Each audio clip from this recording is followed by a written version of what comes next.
عموماً ہر زمانے کے بچوں کا وہی حال ہوتا ہے جو آج کل کے بچوں کا ہے کہ 7-8 سال تک انہیں کسی بات کا ہوش نہیں ہوتا اور نہ ہی وہ کسی بات کی تہ تک پہنچ سکتے ہیں، مگر اعلیٰ حضرت کا بچپن اتنا بابرکت بڑی اہمیت کا حامل تھا کہ کم عمری میں ہوش مندی اور قوت حافظہ کا یہ عالم تھا کہ 4.5 سال کی ننھی سی عمر میں آپ نے مکمل قرآن کا ناظرہ فرما لیا۔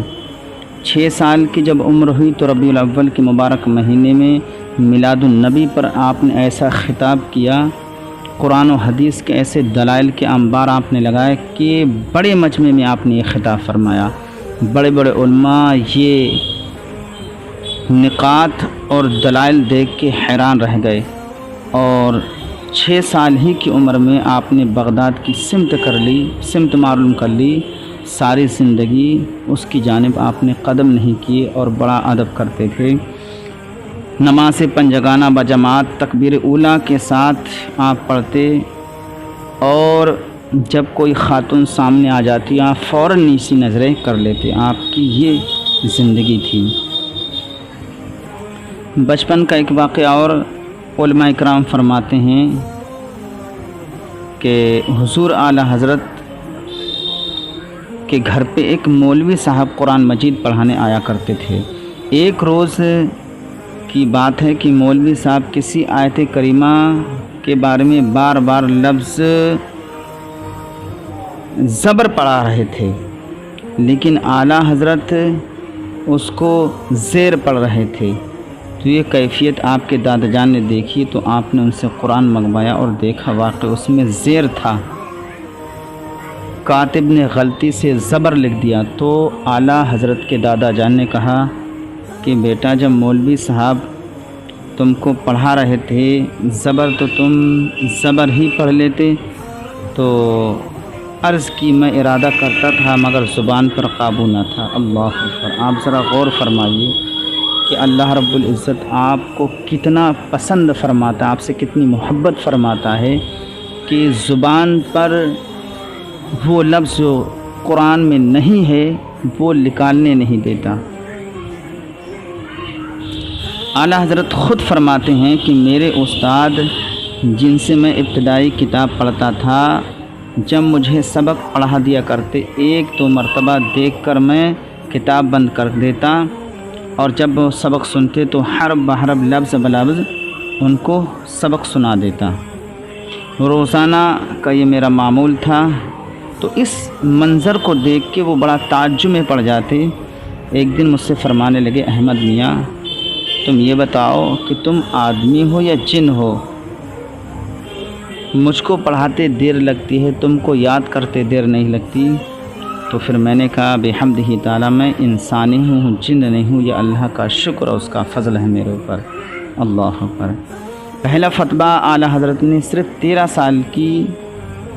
سال 10 ماہ 4 دن کی عمر میں آپ نے پہلا فتویٰ لکھا، اور جو بھی فتویٰ آپ لکھتے حضور اپنے والد گرامی کو فتویٰ چیک کراتے، اور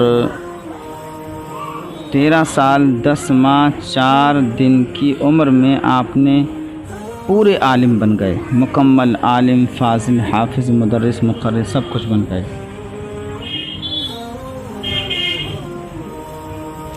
اور اعلیٰ حضرت کے علوم کی بات آتی ہے تو کم و بیش 50 علوم میں قلم اٹھایا اور قابل قدر کتب تصنیف فرمائیں۔ آپ کو ہر فن میں کافی مہارت حاصل تھی۔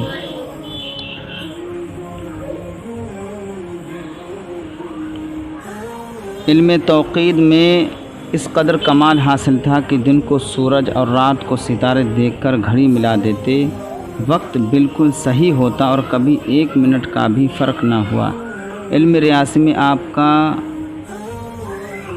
ایسا اس میں مہارت تھی کہ علی گڑھ یونیورسٹی کے وائس چانسلر ڈاکٹر ضیاء الدین، جو کہ ریاضی میں غیر ملکی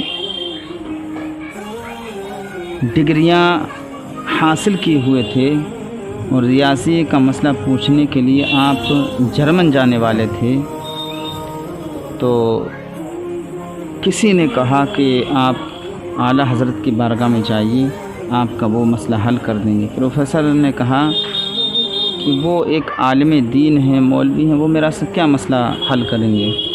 تو جب لوگوں نے زیادہ اصرار کیا تو وہ اعلیٰ حضرت کی بارگاہ میں گئے۔ اعلیٰ حضرت نے فوراً ان کو اس مسئلے کا جواب دے دیا، اور یہ جوابی دیکھ کر آپ حیرت میں پڑ گئے، اور ایسا معلوم ہو رہا تھا کہ اس مسئلے کی کتاب آپ دیکھ ہی رہے تھے، حالانکہ کتاب تو آپ کے پاس تھی ہی نہیں۔ تو اعلیٰ حضرت عظیم البرکت کی شان اور عظمت یہ تھی۔ اور محدث کچھوچوی علیہ رحمہ فرماتے ہیں کہ جب دارالافتاء میں کام کرنے کے سلسلے میں میرا بلی شریف میں اس وقت قیام تھا، میں آیا ہوا تھا، تو رات و دن ایسے واقعات سامنے آتے تھے کہ اعلیٰ حضرت کی حاضر جوابی سے لوگ حیران ہو جاتے۔ ان حاضر جوابوں میں حیرت میں ڈالنے والے واقعات وہ علمی حاضر جوابی تھی جس کی مثال سنی بھی نہیں ہوگی۔ مثلاً سوال آیا دارالافتاء میں، کام کرنے والوں نے پڑھا اور ایسا معلوم ہوا کہ نئی قسم کا حادثہ، نئے قسم کا معاملہ پیش آیا ہے، اور جواب جزیہ کی شکل میں نہ مل سکے گا۔ فقہاء کرام کے اصول عامہ سے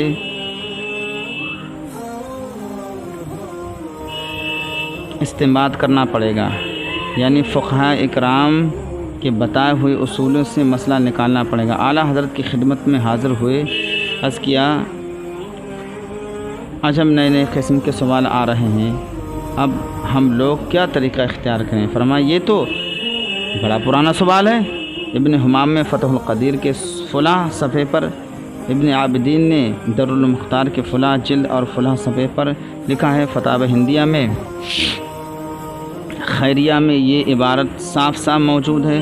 جو کتابوں کو کھولا تو صفحہ، سطر اور بتائی گئی عبارت میں ایک نقطے کا بھی فرق نہیں تھا۔ اس خدا داد فضل و کمال نے علماء کو ہمیشہ حیرت میں